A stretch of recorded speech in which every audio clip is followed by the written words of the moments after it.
Elles sont moins représentatives dans les assemblées élues malgré la loi obligeant les partis politiques à proposer 30% de candidatures féminines aux différentes élections locales. Et les chiffres de leur participation aux récentes élections législatives laissent à désirer. Sur 1587 candidatures enregistrées par la commission électorale, seulement 212 femmes ont fait acte de candidature. Par exemple, vous avez l'Assemblée nationale où nous avons pratiquement que 30 femmes sur 255 députés, ce qui est très très faible malgré la loi sur la représentativité des femmes dans l'Assemblée élue. On constate encore que cela n'a pas beaucoup évolué. Donc pour nous, il est important qu'on puisse former ces femmes-là, leur donner les moyens de pouvoir s'investir en politique. Surtout que ce n'est pas tout le temps, même s'il est vrai que la plupart des femmes ne s'intéressent pas forcément à la politique, mais il y en a certaines qui veulent vraiment participer, mais qui n'ont pas les outils et les moyens qu'il faut pour pouvoir participer. Encore elle est donc un programme qui se veut une réponse à l'engagement des femmes en politique. Il vise à former et sensibiliser la gente féminine à la participation citoyenne et politique. Pour cette édition, 100 femmes seront sélectionnées pour un test écrit. Test qui portera sur la culture générale et politique. Après cette étape, les 50 premières seront retenues pour le test oral. Pour ce test, 12 jeunes femmes seront retenues pour participer au 10 programmes qui va durer 9 mois. Nous avons 4 grandes phases du programme. Nous avons la phase d'apprentissage qui est en ligne, c'est-à-dire 6 mois de formation en ligne et 1 semaine en présentiel. Après cette phase d'apprentissage, on a la phase d'expérimentation où les bénéficiaires iront sur le terrain pour avoir des résultats. Après, on a la phase d'évaluation à travers des élections fictives et la dernière phase qui est la phase de restitution.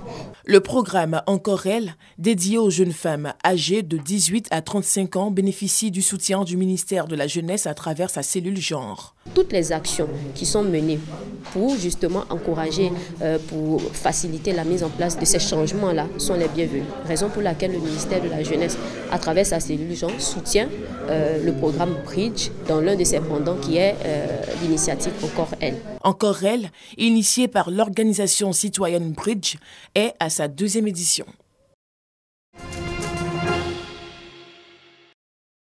Une concentration des grands jours de formation dans cette salle. Ces dirigeants d'entreprise écoutent avec attention le développement d'une grande notion, l'excellence opérationnelle. C'était un séminaire qui était gratuit, donc c'était de pouvoir déjà partager un peu avec les différents acteurs de l'industrie ici en Côte d'Ivoire sur le sujet de l'excellence opérationnelle qui est un instrument pour pouvoir booster tout ce qui est performance financière et permettre aussi aux entreprises d'être beaucoup plus compétitives en fait sur le marché. Cette formation à l'intention des responsables d'entreprise et leurs équipes est une initiative de Genetrix, un cabinet de conseil en management spécialisé en transformation et amélioration de la performance organisationnelle. Une aubaine saluée par les participants. C'était très important pour moi d'assister et de surtout montrer à mon chef de production, qui est un des éléments les plus importants dans mon organisation, l'importance de tout ce que je leur dis tous les jours.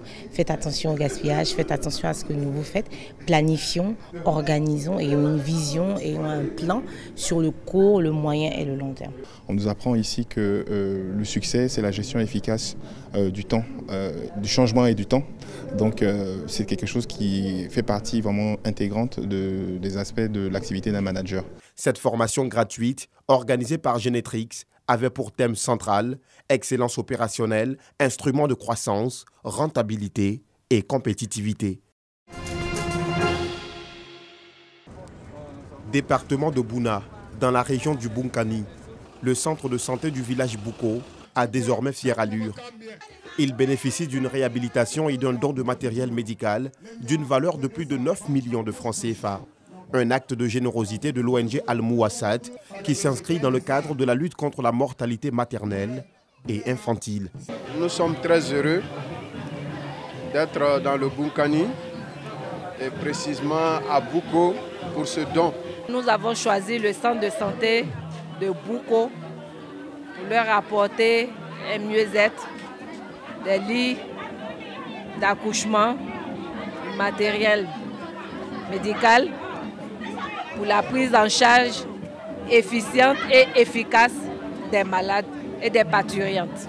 L'initiative est saluée par le préfet et les habitants de la région. Je voudrais remercier l'ONG Al-Mouassat, La Consolation, qui par son action au profit de ce centre de santé rural plus précisément de la maternité, démontre sa disponibilité et son engagement en tant qu'ONG ancrée sur la foi musulmane à soulager les populations en leur apportant un soutien direct. Une remise de l'eau aux femmes les plus assidues au rendez-vous de la maternité du village a mis fin à la cérémonie.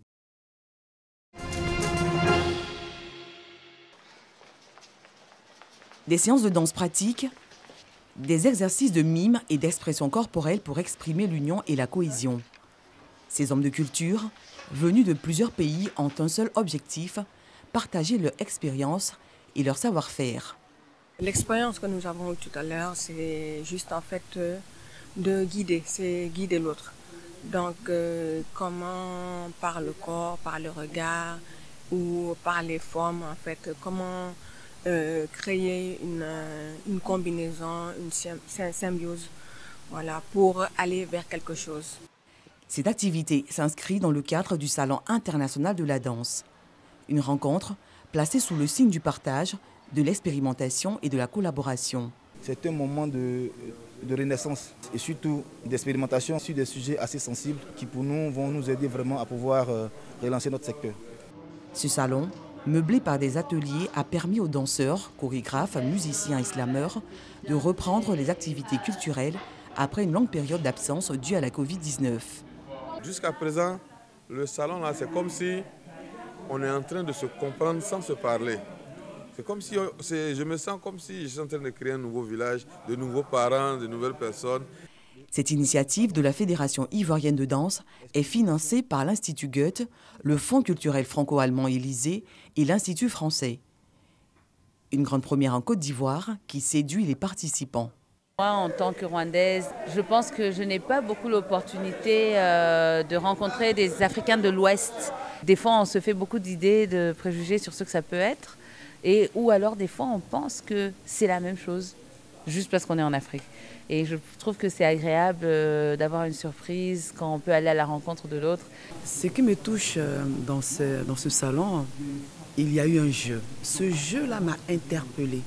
Parce que dans le domaine artistique, il faut bannir l'individualité. Démarré le mercredi 8 décembre dernier, cette édition du Salon international de la danse a refermé ses portes ce vendredi 10 décembre 2021. «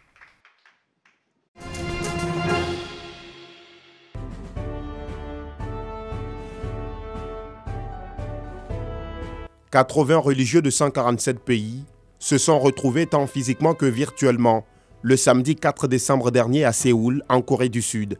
Objectif, prier pour la paix dans la péninsule coréenne et dans le monde.